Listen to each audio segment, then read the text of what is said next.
I want you to just imagine something for a second. You wake up in the morning and you've supposedly had a full night's sleep, right? Right. But you are just dragging. Like you feel this incredibly deep tiredness just settling into your bones. Oh, yeah, we've all been there. Yeah, and maybe you go to lift something, something you usually handle around the house with no problem, and your muscles just feel weak. Or you're just walking down the hallway and you notice your balance is a little off. Like you bump your shoulder into the door frame. Yeah, it's a little clumsy. Exactly. Now, think about this. If that happened to your car, like if you went out to the driveway, started the engine, and it was sputtering or struggling to get into gear or veering aggressively to one side, you wouldn't just, pat the dashboard and say, well, it's an old car. What are you going to do? Right. You'd be at the mechanic immediately. You would. You'd check the oil. You'd check the alignment. You would look for a very specific mechanical gap.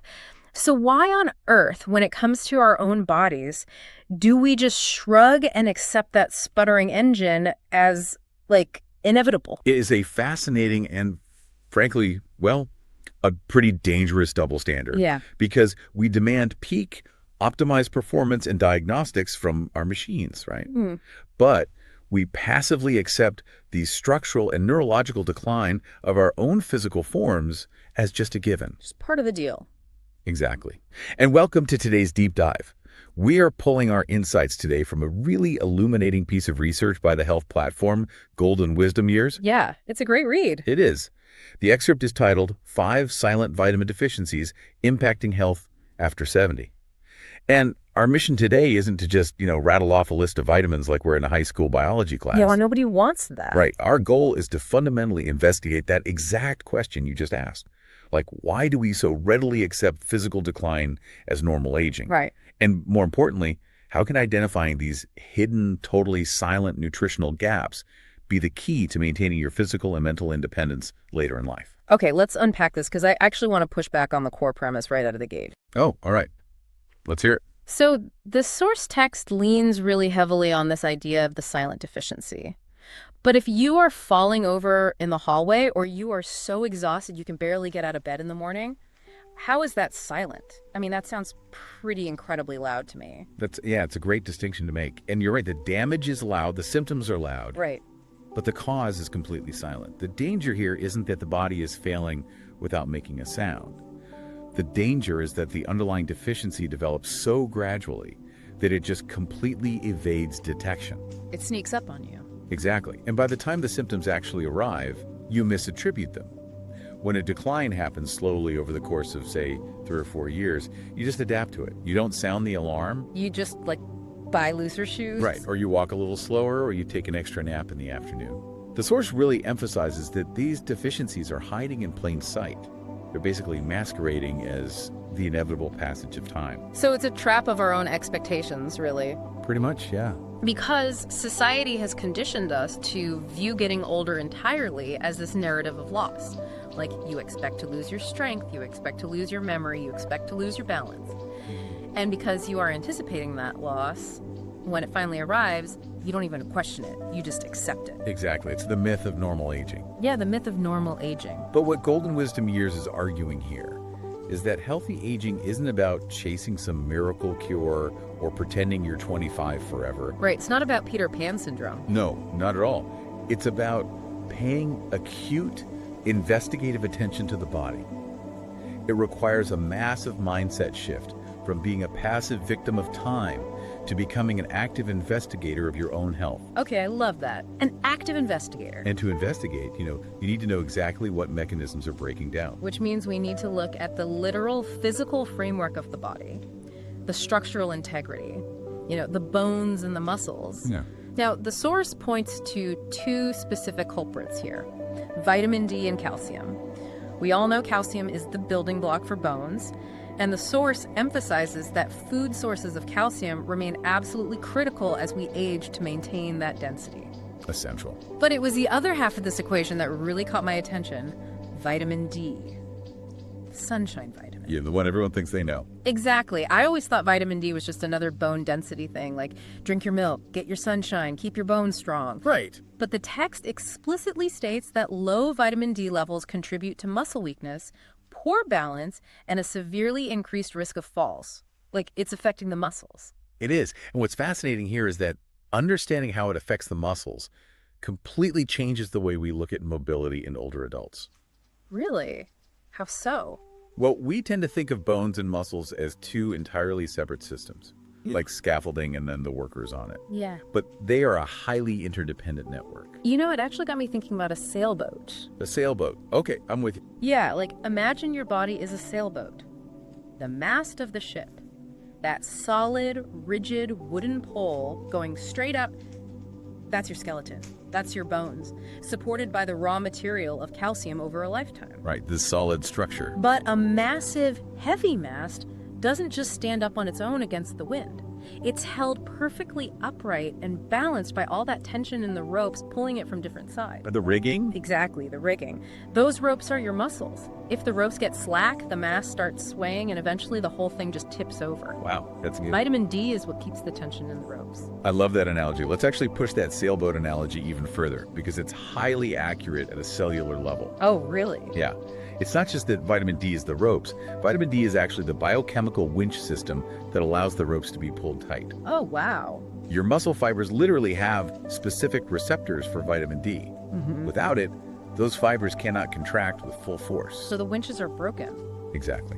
So calcium provides the raw structural material for the mast, ensuring the density is there. But vitamin D ensures the rigging, the muscles have the mechanical strength to keep that heavy skeleton upright and stable, especially when you're, navigating an uneven sidewalk or trying to catch your balance on a staircase. That reframes the entire concept of a fall. It really does. Because when an older adult starts stumbling, they might think, my bones are just getting old and frail. Right. But actually, their bones might be perfectly fine in that moment. Their internal ropes, their muscular support system might just be starving for the sunshine vitamin and failing to catch the mast before it tips. Precisely. And this is why diagnosing these silent gaps is so critical for maintaining independence.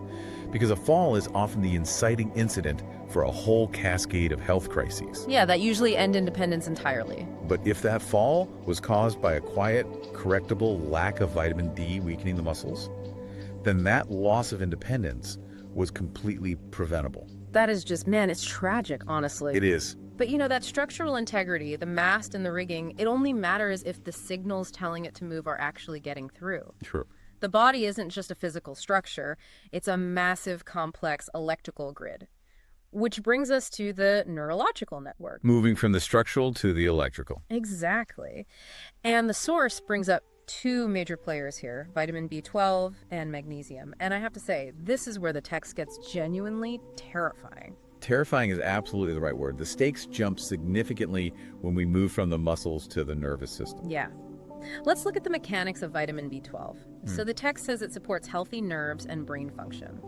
When B12 levels drop in older adults, they experience profound tiredness, numbness in the hands or feet, memory problems, and a severe lack of concentration. Right.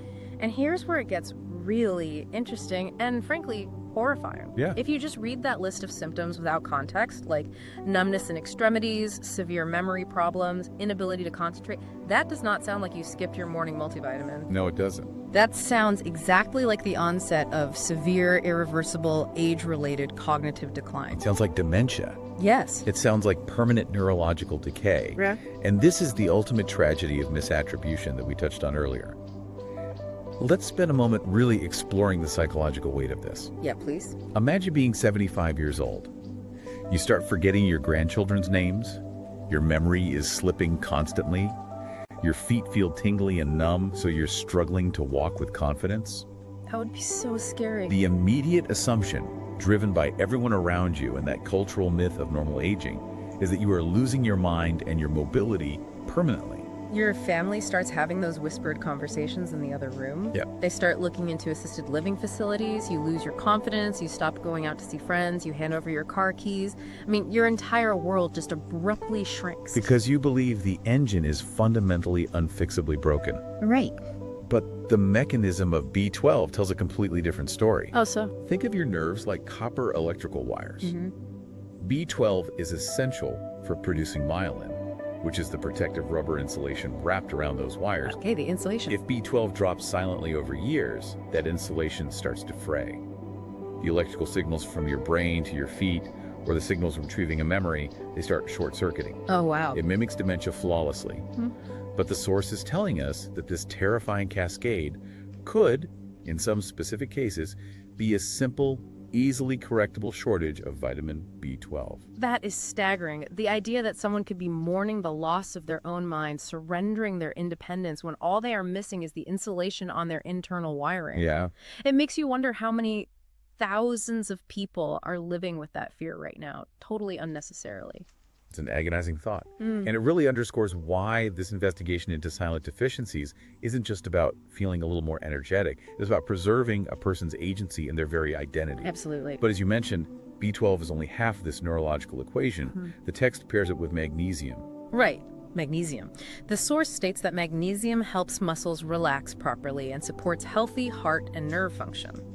When magnesium levels are low, the result is muscle cramps, poor sleep, and just this ongoing fatigue. If B12 is the insulation for the wiring, magnesium is the biochemical off switch for the muscles themselves. The off switch. Yes. Muscle function is a constant push and pull. Calcium tells a muscle fiber to contract, and magnesium is required to tell that fiber to relax. Oh, I didn't know that. Yeah. If you don't have enough magnesium, the muscle gets stuck in a state of microcontraction. So it's literally impossible for the body to let its guard down. Exactly. Which perfectly explains that symptom of poor sleep. Let's trace this back to the very first scenario I painted for you at the beginning of this deep dive. Waking up absolutely exhausted after being in bed for 8 hours. Because if you are deficient in magnesium, you are physically in bed, but your body is running a marathon of low-level tension. Your muscles are subtly, or sometimes severely, cramping all night long. Your heart rate and nerve functions aren't settling into that deep restorative rhythm. So you're never actually resting. Right. You never reach the deep stages of sleep because your body is biochemically locked in the on position. And here's where I want to just connect the dots on all these symptoms because the overlap is brutal. Oh, it's a nightmare. Imagine experiencing these silent deficiencies simultaneously. Okay. So you have low vitamin D, so your muscles are physically weak. Right. You have low magnesium, so those weak muscles are constantly cramping and keeping you awake. And you have low B12, so on top of the sleep deprivation, your brain is foggy and your nervous system is short-circuiting with fatigue. It's a compounding loop of misery. Yeah. The poor sleep from the magnesium deficiency drastically worsens the cognitive fog of the B12 deficiency. Which makes you even more tired. Exactly. The fatigue makes you less active during the day, which causes your muscles to atrophy further, which exacerbates the weakness caused by the lack of vitamin D. It's the perfect storm. It really is. I mean, no wonder people assume it's just the inevitable crushing weight of old age.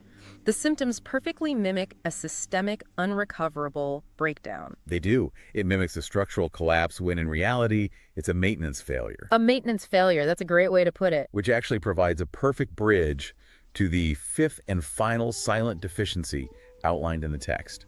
Because if we are talking about systemic maintenance, we have to talk about vitamin C. Yes.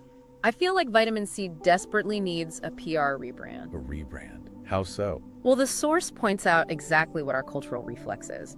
We treat vitamin C exclusively as a winter emergency responder. Like, you feel a tickle in your throat or someone sneezes on you at the pharmacy and suddenly you're chugging orange juice and chewing those chalky vitamin C tablets. That's right. We think of it purely as the cold and flu vitamin. We completely underestimate its everyday utility. We really do, because the text explicitly says it does so much more than immune support. It highlights its crucial role in maintaining healthy skin, facilitating wound healing, and supporting overall well-being. Yeah. It's not just the emergency responder, it's the daily maintenance crew for the physical barrier of your body. And that daily maintenance crew becomes exponentially more important for an adult over 70. Why is that? Let's look at the mechanism of why the source specifically highlights wound healing and healthy skin in the context of maintaining independence. Vitamin C is a mandatory ingredient for the body to synthesize collagen. Okay, collagen. Collagen is essentially the mortar that holds the bricks of your skin and tissues together. Right, and as we age, you always hear that phrase, paper-thin skin. Exactly. The mortar is already degrading naturally with age. Now, if you introduce a silent vitamin C deficiency on top of that, your body loses its ability to repair that tissue. It just can't fix the cracks. Right. So, a minor scrape on the shin from bumping into a coffee table something, a 30-year-old wouldn't even bother putting a bandage on. Fails to heal. Ouch. Without collagen production, it remains open. It becomes a chronic, non-healing wound for someone who is 75. And a non-healing wound is a massive liability. It is an open door for infection. And let's follow the domino effect here, tying it back to everything we've discussed so far. Okay, let's trace it. That infection from the unhealed scrape leads to a hospital admission. Right. A hospital stay means several days or weeks immobilized in a bed, Which means you aren't moving. which means rapid muscle atrophy. That muscle atrophy decreases the tension in the ropes we talked about earlier, obliterating their balance. Oh, wow. They are discharged from the hospital, they experience a catastrophic fall, and they never return to their own home again. Wow. One domino knocks down the next. The loss of independence rarely happens all at once in a single dramatic event. It happens through this incredibly predictable slow-motion chain reaction. And a simple lack of vitamin C, the inability to heal a bumped shin, can literally be the first domino that starts the entire sequence. It forces us to respect these nutrients not as optional health boosts, but as the fundamental load-bearing pillars of our autonomy. So true. We've mapped out how these 5 silent deficiencies, D, calcium, B12, magnesium, and C, can mimic aging and threaten everything from our bone structure to our very identity. Right. The logical next step, and perhaps the most important part of this entire discussion, is figuring out what you should actually do with this information. Yes. So what does this all mean?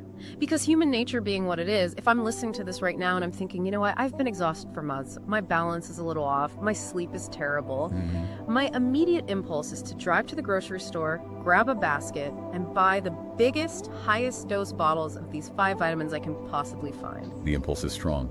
I mean, if these are the structural gaps, shouldn't I just pour the concrete and fill them up as fast as possible? If low is bad, isn't always better? That impulse makes perfect logical sense, but it is exactly the trap the source aggressively warns against. Oh, really? Yeah.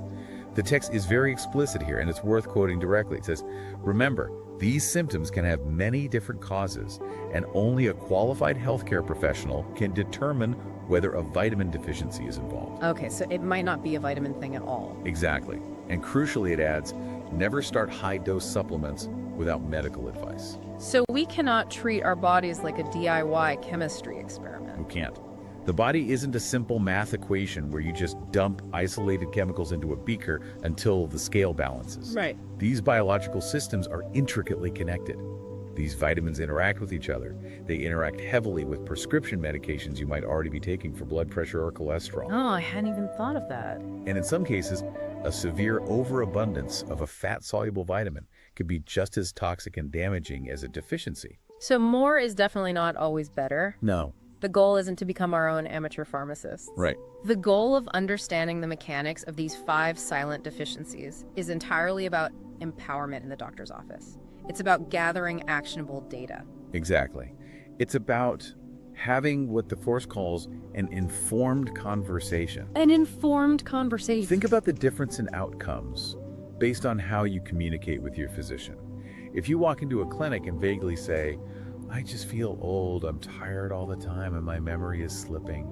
You are giving that doctor almost nothing to work with. Nothing. Yeah. You are essentially inviting them to agree with you that you're just getting older.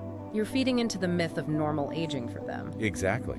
But armed with this knowledge, you can walk in and say, I am experiencing localized muscle weakness. My sleep is disrupted by cramping and I have numbness in my feet. I want to check my structural baselines, specifically my vitamin D, magnesium, and B12 levels. That completely changes the dynamic of the appointment. It shifts everything. You are no longer a passive passenger on the ride of aging. You are giving the medical professional a specific biological target to investigate. You are shifting the narrative from an inevitable, mysterious decline to a solvable, mechanical diagnostic process. And that aligns so beautifully with the core philosophy of the Golden Wisdom Years text. They remind us that maintaining our health later in life isn't about grasping at straws or seeking out miracle cures. Right. It's about paying quiet, consistent attention to the mechanisms of your body, building sustainable habits, and demanding the right guidance when the engine starts sputtering. It is a profoundly proactive stance. It reclaims agency over the aging process. It really does. We've covered so much ground today. I mean, we started by completely challenging that passive acceptance of getting older. We explored how the physical framework relies on the lifelong concrete of calcium and the active muscular tension of vitamin D. The sailboat mast and rigging? Yes. And we dissected the absolute terror of the B12 and magnesium deficiencies, showing how easily a simple lack of nervous system insulation or muscular off switches can masquerade as severe cognitive decline or trap you in an endless cycle of chronic fatigue. The compounding loop of misery. Exactly. Then we finally gave vitamin C its much-needed PR rebrand, recognizing it not just as a cold medicine, but as the daily collagen mortar that keeps minor scrapes from becoming hospital stays. Stopping that domino effect. And most importantly, we learned that the key to unlocking all this isn't blindly swallowing pills, but leveraging this knowledge for an informed, highly specific conversation with a medical professional. Because recognizing the cause of the decline is the only way to effectively stop it. Now, before we wrap up today's deep dive, the source text had one final, very specific piece of advice that I want to pass directly on to you listening. Yeah, this is important. It urged you to share this knowledge. Think about your parents, your grandparents, or an older neighbor you care about. If you've noticed them slowing down, if they are quietly complaining about their memory slipping, or if you see them hesitating because their balance is off, don't just nod and agree that getting old is tough. Right, don't just accept it. One simple share, just bringing up the concept of a B12 or vitamin D deficiency, could literally help someone recognize a crucial, correctable health concern years before it causes permanent damage. It could quite literally save their independence. It's about changing the cultural narrative of how we age, one informed conversation at a time. Absolutely. And as we conclude our deep dive today, I want to leave you with a final thought to mull over, something that connects the mechanics we've just discussed to the broader reality of how we all live today. Okay, let's hear it. When you look at the specific nature of these 5 deficiencies, vitamin D originating from a severe lack of sunshine, magnesium and calcium missing from highly processed, ultra-refined convenience foods, you have to ask yourself a much deeper, systemic question. Okay. Considering that our modern lifestyles heavily incentivize spending the vast majority of our waking hours indoors, sitting rigidly at screens, and relying on nutrient-depleted meals for efficiency, are we secretly, collectively, designing a world that practically guarantees these exact silent deficiencies? It really makes you wonder how your daily environment right now, today, is quietly, invisibly shaping your nutritional and cognitive future long before you ever reach the age of 70.